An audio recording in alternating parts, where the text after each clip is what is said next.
killed one of the hostages on this paper, but at least I saved a bunch more. And I'm about to put a couple more in this guy right here.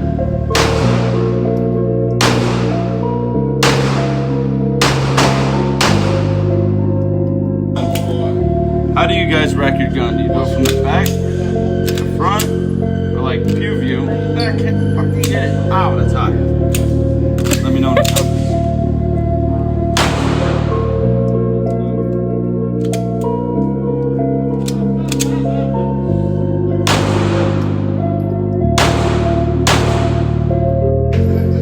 Alright, so one of the hostages that is left, I'm gonna try to save him because I only raised his head.